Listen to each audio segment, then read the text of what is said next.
Thanks, my friend. Welcome, everyone. It's always a blessing to be together and feel so grateful to be able to study and practice with all of you. I'm calling in from the land of the Council of the Three Fires, the Potawatomi Ojibwe and Odawa people, which is currently known as Illinois. And I'm glad that we can gather across vast distances because of the wonders of technology. I'm thinking, of course, of the people in Libya and in Morocco who've been so horribly impacted. We're sending them wishes for comfort and well-being and support. Also, just want to invite you, if you feel comfortable doing so, to rename yourself and add your gender pronouns. Doing so is a small gesture that goes a long way towards signaling to the members of this community that everyone here is welcome in the fullness of their humanity. So yesterday, we had an opportunity to kind of frame the work of this week, exploring the ways in which teshuvah, the practice of the season, practice of turning, of returning to our basic goodness, to our intention to embody that goodness, to our relationship with the divine, how that practice is inherently hopeful. It presumes that with intentional, conscious effort over time, we can liberate ourselves from harmful habits of thought, speech, and action. And yet at the same time, we also explored the phenomenon of the trance of unworthiness and how sometimes many of us can fall into the trap of believing that we are somehow small and deficient and unworthy of care, of love. And that when that cycle is operating inside of us unconsciously, it can lead us to despair. And sometimes when we undertake the practice of teshuvah and we don't realize that we're being propelled forward in that work by a sense of our own unworthiness, thoughts like, I'll never get it right. I'm stuck in this cycle. I'm never going to change, right? I'm bad. I'm not good enough. That the work of teshuvah can actually become demoralizing and can actually exacerbate in some ways our feelings of despair. Today, I want to jump into a phenomenon that is well charted and studied in the scientific community, and that is the phenomenon of negativity bias. To help us with that, we're going to turn to our source sheet for today. So Jed, if I can ask you to pull that up, that would be really helpful. Thanks so much. And we're turning to a book here called How Not to Be a Hot Mess, a survival guide for modern life, written by two contemporary teachers who are married to one another, Devin and Craig Hayes. And they're really offering some very incisive reflections on negativity bias and how we might overcome it. Here's what they say: see the good, see the good. We actually have a practice in our tradition called ayin tova, which literally means a good eye or a favorable eye, but it's the practice of actually looking for, searching out, right, the good in our lives. How many of us train our eye to see the good? How many of us train our ear to hear the good? And how often in our daily rush of bad news, bad politics, and bad hair days does the mind incline itself toward what's already good? Negativity bias is the simple but powerful idea that we as humans are more likely to see what's bad than what's good. Why? Most likely it's evolution. Evolution doesn't care whether you're happy. Evolution just cares whether you pass genes along. And so if you're living in a jungle with a bunch of attack cats and poisonous snakes, better to be on high alert all the time and a little stressed out than relaxed and happy and dead at 16. Maybe all of that made sense 10,000 years ago, but these days with the advent of the information age, our negativity bias is continually enforced, which means your negativity bias is being confirmed and confirmed and confirmed until all you see when you look out at the world is people doing bad stuff and the planet going up in flames. But here's the thing, most people most of the time actually treat each other pretty okay. And though we are in the midst of an ecological crisis that needs to be addressed yesterday, we can still train the mind to look right now in the present moment at everything that is going right. Not because we are trying to fool ourselves, but because we have already been fooled. And we need to reset the focus and look with fresh eyes at what is already true so that we can build the resilience we'll need to address all the things that have to get done today, tomorrow, and for all the days after that. Thanks, Jet. You can pull that down. So here, Craig and Devin Hayes are pointing out the ways in which this unconscious negativity bias that we often hold because of our biological conditioning, right, causes us to harp on, to focus on, to ruminate upon, to fixate upon what's wrong, what's bad, what's difficult, what's unpleasant. And that was an adaptive technique that kept our species alive, for tens of thousands of years. But in some ways, it may not serve us any longer. And if it's true that we can look at the world through negativity-colored glasses, it's also true that we can look upon others and ourselves with the same kind of lens.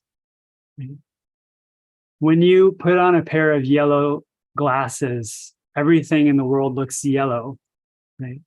But actually, that's a distortion.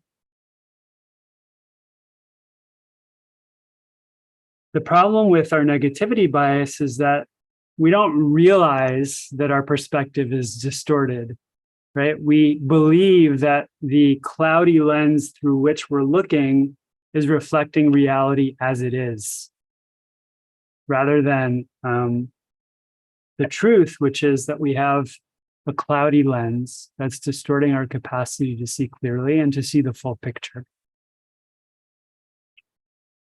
So I want to turn again to Rabbi Nachman of Breslov. And Jet, if you could pull up the teaching on the second page, that would be great. Yesterday, we jumped into a portion of this text where Rabbi Nachman really spoke about the ways in which we can harp on the faults and missteps and misdeeds and the harmful things that we've done. And in so doing, we can actually cut off the capacity to do teshuvah. And so the remedy for Rabbi Nachman is to really see the good, to focus on the good in ourselves, to actively look for those nikudot tovot, those good points in ourselves.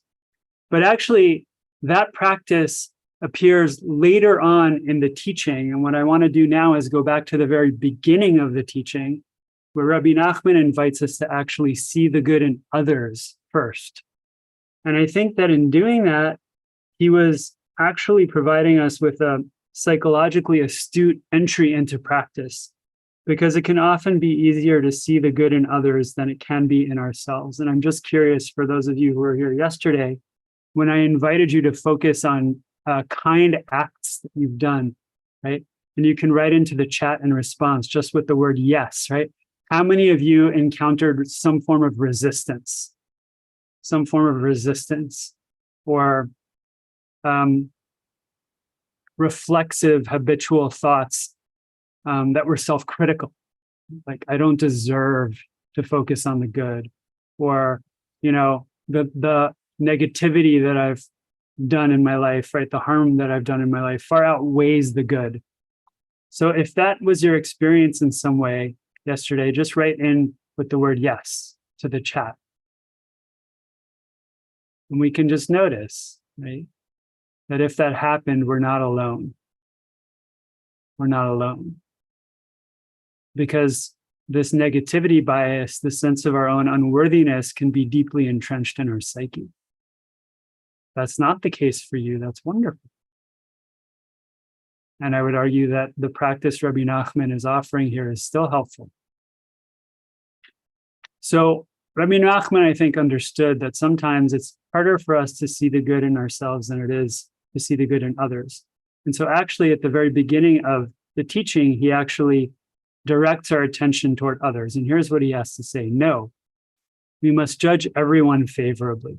That's a classic rabbinic teaching that's found in the Mishnah, the 3rd century code of Jewish law that became the foundation for all of rabbinic Judaism. He goes on to say, even when someone is completely wicked, it is necessary to search and find in them some modicum of good. For in that little bit, they are not wicked. By finding in them a modicum of good and judging them favorably, we genuinely elevate them to the scale of merit and can cause them to return to God in teshuvah. This is the aspect of, quote from Psalm 37, verse 10, in yet a little bit, od me'at, the wicked person is no more. You will look upon their place and they will not be there. That is, Scripture admonishes us. Whoops. Can you scroll up a little bit to the previous page, Jet? That is, Scripture admonishes us to judge everyone favorably. Even if you see that the person is completely corrupt, we might say, you must search and seek the little bit of good in them, wherein they are not wicked. This is the intent of, and yet a little bit, od me'at, the wicked person is no more. You must see the little bit, right? The od me'at of good that the person still has within, because in that place they are not corrupt or wicked. For even if they are wicked, how is it possible that they do not still possess even a little bit of good? Is it possible that throughout their life they never once did some mitzvah or good deed? And by your finding in them yet a little bit of good wherein they are not corrupt or wicked, let's scroll to the next page.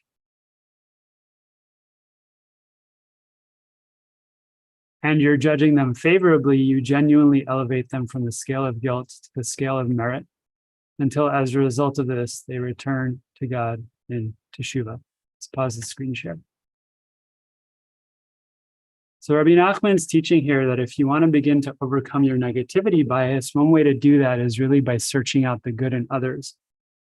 And that doesn't only shift our own perception, but Rabbi Nachman says that as our perception of others shifts, it creates the conditions that then allow the other person who may have harmed us or who may have harmed others to actually see themselves in a different light, to overcome their negativity bias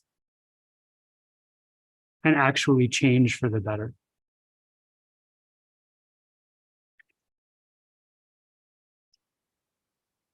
So we're going to work with this in our practice. We're going to work on seeing the good in others. I just want to say as a quick note, in the name of Sylvia Borstein, my teacher, we're not inviting these people into our homes, but only into our hearts. You don't have to invite someone who has done you harm into your home, but the invitation is to make space for them in your heart, to recognize that beyond the hurtful thing that they did, they're actually inherently radiant, kind, compassionate, connected, loving. And it's only out of their own suffering that they act harmfully. And I do want to say that sometimes the harm is so great and sometimes it's ongoing and the person has not expressed any remorse, that bringing them to mind and trying to see the good in them can re-trigger traumatic memories and feelings. So I want to invite you to engage in this practice only to the extent that it's helpful and not harmful. You get to choose who to focus on as you do this practice. And you can always fall back on bringing to mind your own points of goodness if at any point you feel overwhelmed or flooded. So let's take a moment to settle in and relax. There's nothing to do and nowhere to be. Take a couple of deep breaths. And as you breathe in, gather in your attention from its dispersion. And as you breathe out, see if you can relax a little bit more into your seat, let go of any tension or tightness in the body. Completely relax the mind.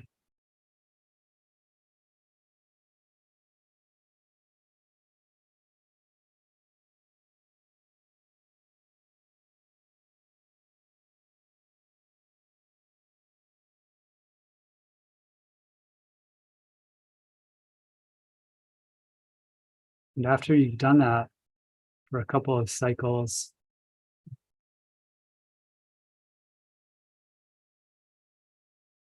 set an intention, a kavanah, to work intentionally, consciously at seeing the good in others.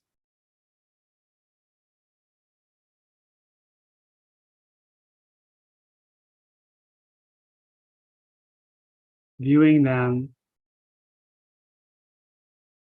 with a more favorable eye,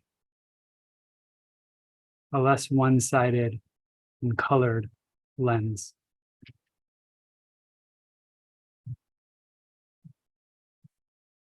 And then when you're ready, you can bring someone to mind who you experience as annoying. Not the person who's done you the greatest harm in your life,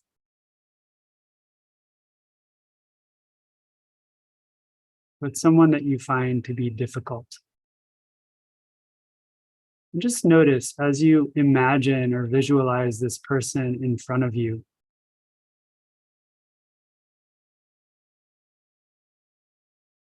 what sensations, feelings, and judgments arise habitually and reflexively in the mind, in the heart, in the body.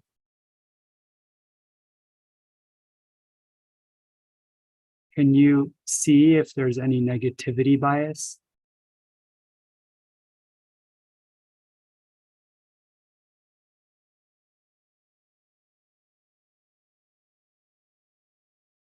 Tendency to focus only on the trait you don't like, that unpleasant feeling that arises when you see this person, the one-sided judgment that you've projected onto them and through which you define their whole being.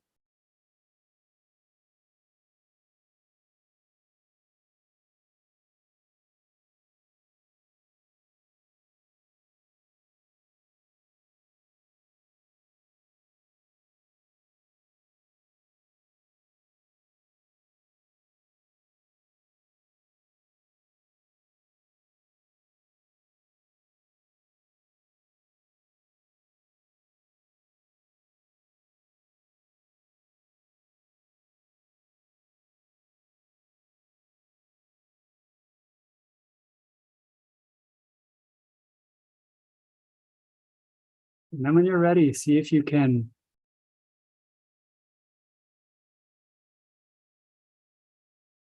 feel your way into seeing the good in this person.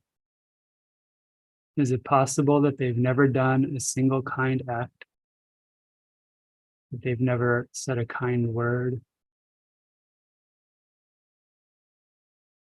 That they've never extended themselves in generosity and care toward another? Perhaps even toward you?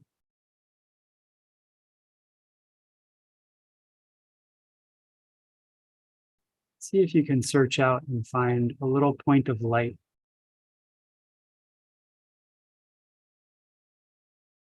in this other person.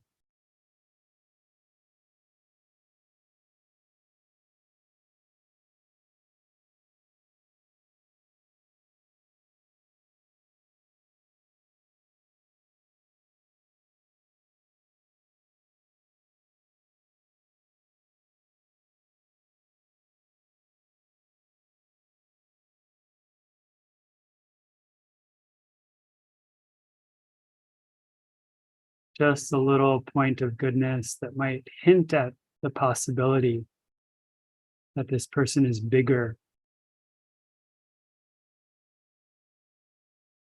than your judgment about who they are. That this person is multidimensional.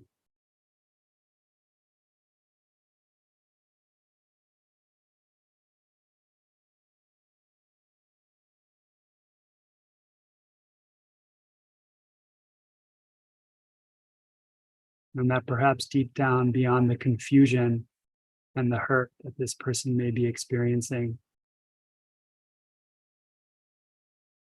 there may be basic goodness.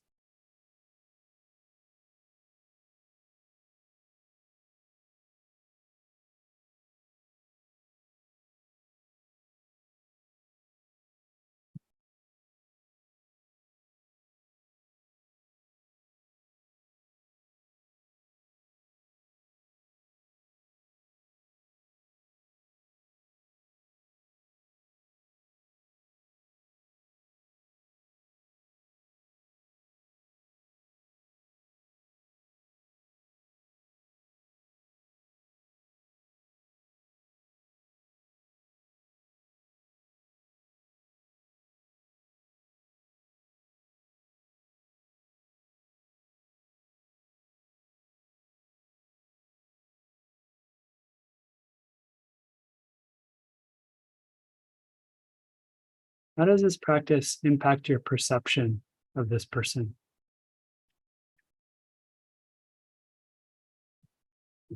Might it open your heart to them a little bit more?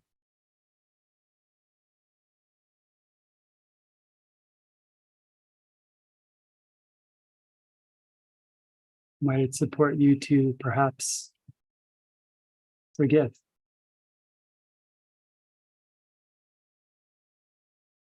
Let go of the hurt you've been carrying around like dead weight that weighs your heart down.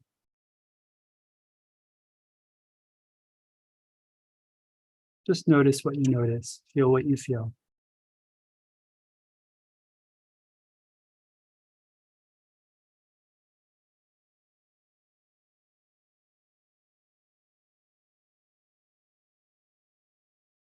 And I'll turn it over now to John. He's going to lead us in shofar blowing. Thank you, Sam, for that wonderful teaching. And by way of introduction, if you want to think about complicated relationships, think about the Akedah, the sacrifice of Isaac. And in Sephardic synagogues, there's a piyut that is chanted right before the sounding of the shofar called Et Ratzeh, Et Sha'arei Ratzon. And I want to offer that, and I don't know whether I could put these verses in this chat. I just want to offer a couple of those verses as the kavanah for the shofar.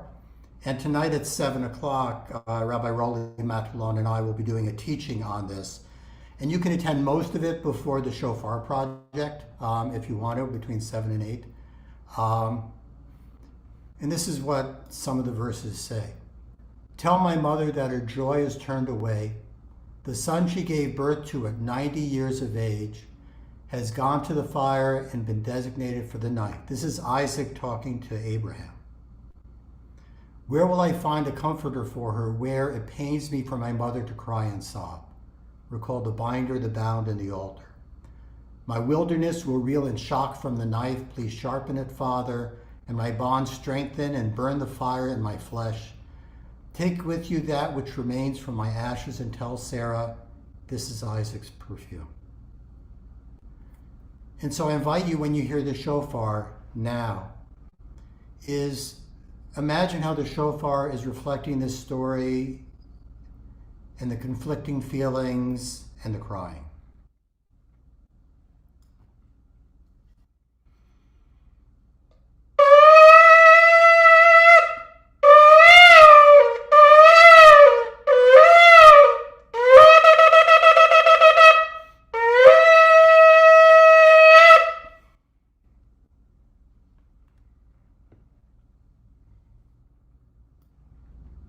Thank you, John. Thank you, Sam. We'll have a chance for those who are saying Kaddish and remembering loved ones to do so. If you want to enter the names of anyone you have on mind or heart today that you're remembering, that you want to share, you can do that in the chat, and we'll have a chance to unmute in a moment, and we can say Kaddish together. We'll put the text up, and after that, we'll have a conversation. If you are leaving us now, we wish you Tzedchem L'Shalom, a farewell, and hope you'll join us back here tomorrow or whenever you can at 12:30 Eastern, 11:30 a.m. here in the Central Time Zone, or wherever else. So please, if you great people are entering the names, and if you want to unmute, can feel welcome to, and we'll say Kaddish together. Yitkadal v'yitkadash shemei Rabba Amen. Dibra Kilitei V'yamlich Malchutei Chayechon Uvyomechon Ulechaye Dechol Beit Yisrael Ba'agala V'zman V'yisru Amen. Hey Shmei Rabba Mevarach Ula'almei Almaya Yitbarach V'yishtabach Yitpa'ar V'yitman V'yitnasei Yithadar V'yitzaleh V'yitzlal Ein Debusha Bricha Ela Mincha Birchat V'Shirata Mishpachat Aviv Hamata Hamiran Ba'alma V'Imro Shlama Rabba Min Shemaya Chaim Aleinu Yisrael V'Yishbu Amin Aseh Shalom B'Ramav Aseh Shalom Aleinu V'Yisrael V'Al Yoshvei Tevel. Amen. Amen.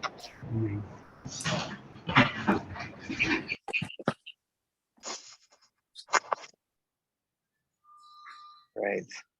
So thank you, everyone. And yes, as I said, you're welcome to stick around now for a conversation and reflections on the practice. And so we'll bring Sam back up here, as it were,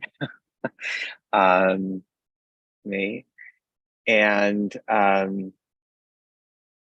Sam, what a useful practice. Not saying anything about anyone in particular, but a lot of us are going to be around a lot of people over the coming days, having meals or in shul potentially. Those of us who are able to be, and yeah, it's like a really important practice you're talking about.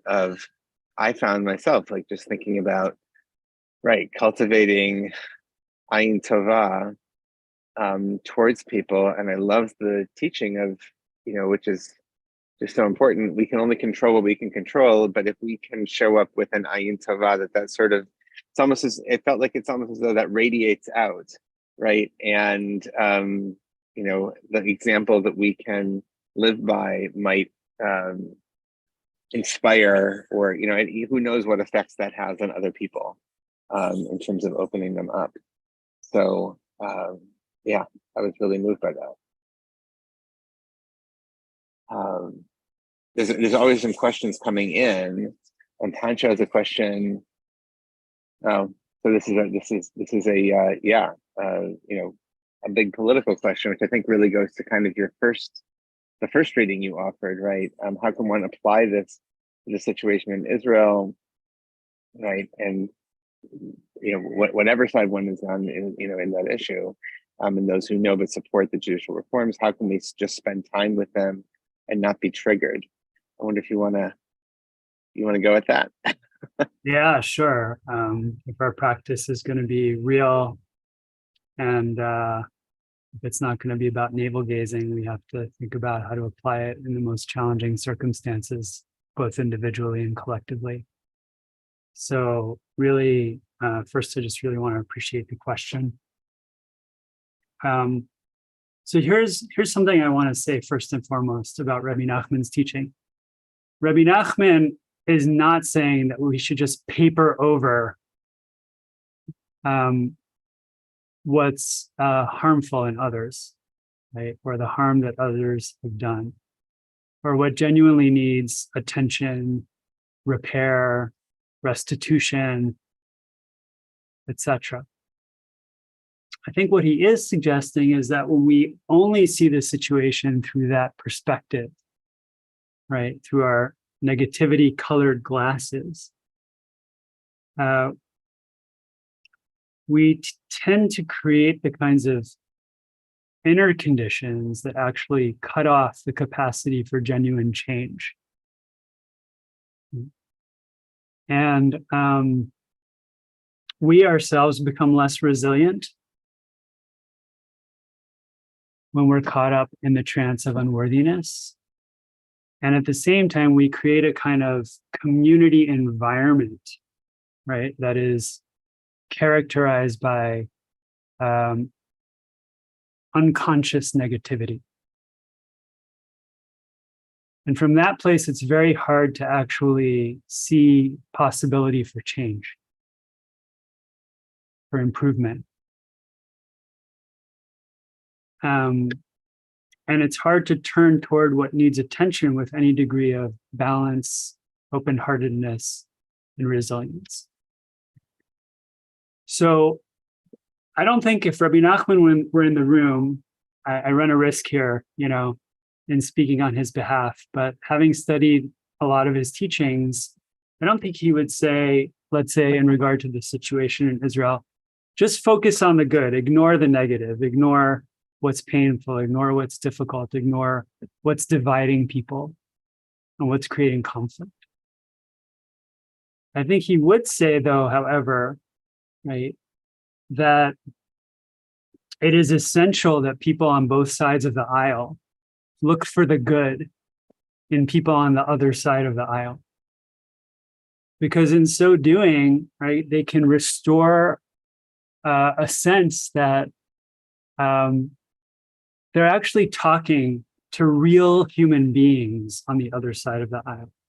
Otherwise, they're just viewing people on the other side of the aisle through a patchwork of negativity bias and projections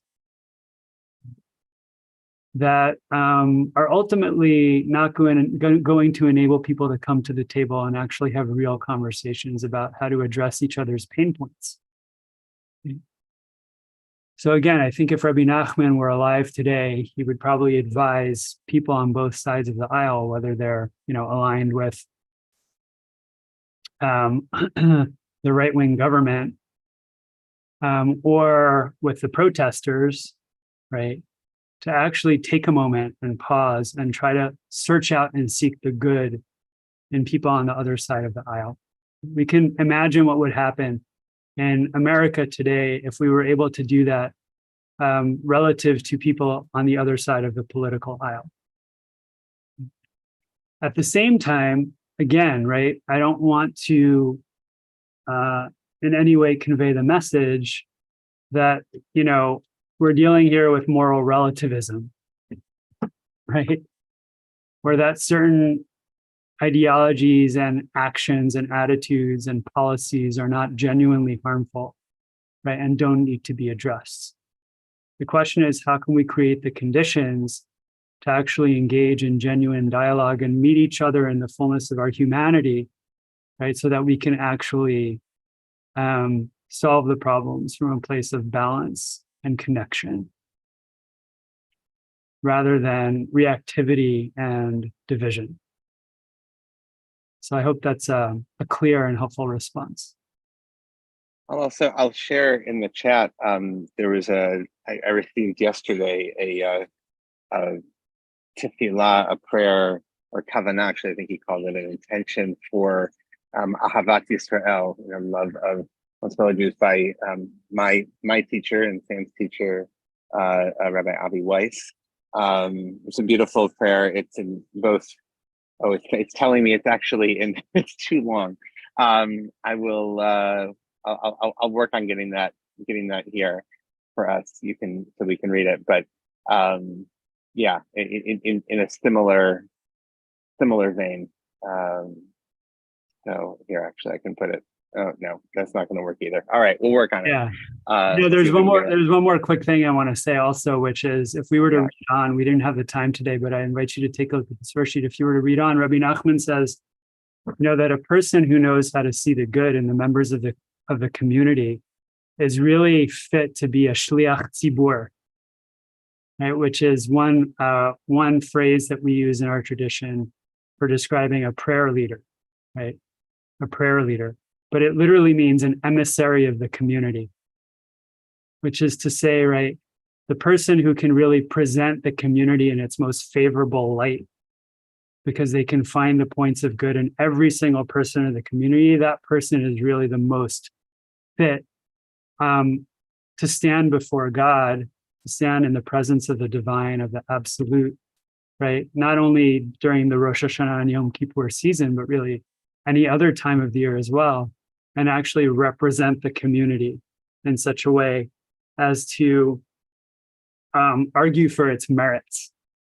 And, we can think of leaders writ large as shlichei tzibur as well, right? Even if they're not prayer leaders, we can think of them as emissaries of the community, people really sent by the community, right, to in some way bring out the good in the collective and reinforce it and create conditions that will nurture it. So one wonders what would happen if before convening a session of Congress or a session of the Knesset, right, each member of the assemblies that I just mentioned, right, would actually take time to see the good in all of the other members of that assembly. Right? And how would that change the whole legislative process and the outcome for the better?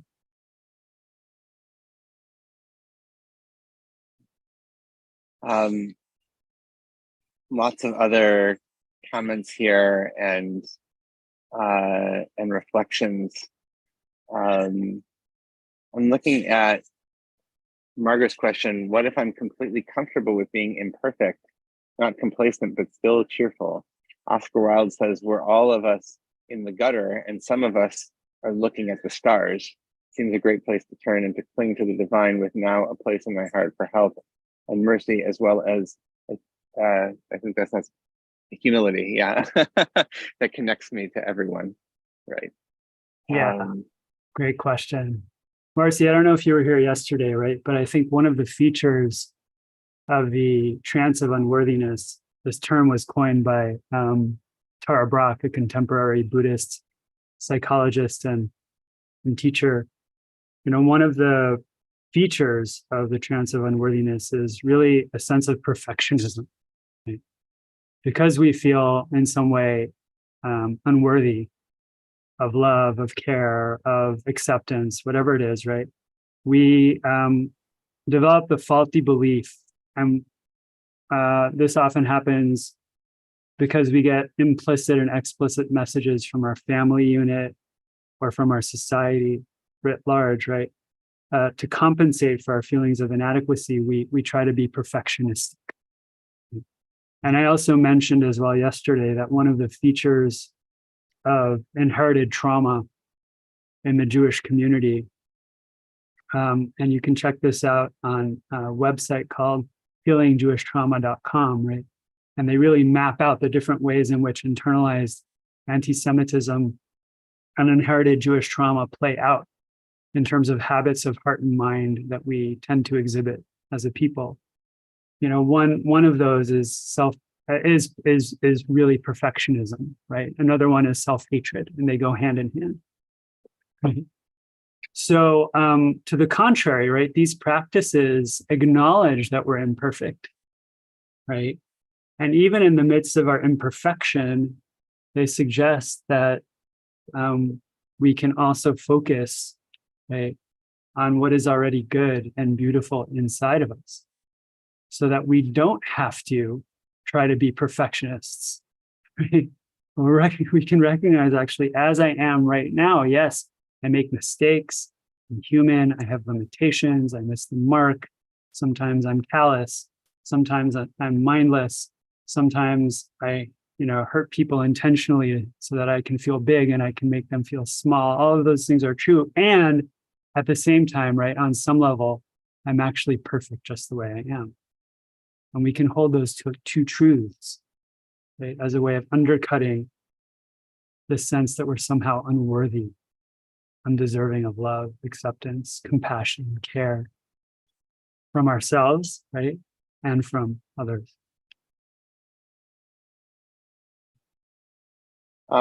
There's a number of other comments and observations, a lot of which are going to get into bigger bigger questions than our time boundary is probably going to allow. But the good news is Sam is here tomorrow, so you can hold the question, and hopefully we can get to it there. But the inevitable questions about evil and Amalek and all of that are unsurprisingly came up, and that's understandable. So we might have a chance to maybe get to those tomorrow. And I would also just remind folks, my own response to that often is 99.9% of the time we're not dealing with people in the most extreme categories, and it's tempting to need to go there to justify the category, but in our day-to-day living, most of it operates much more within the zone that we're talking about. So, but maybe we can get to that tomorrow. So, everybody, thank you so much, and thanks again to John for both your shofar blowing and the kavanah that came before it, and to everyone for being here. It's great to see you as always. I won't be back for a sit until next year, so I'll wish you all a Shana Tova, a happy and sweet new year, and please come back again and join Sam, and Mark will be back tomorrow.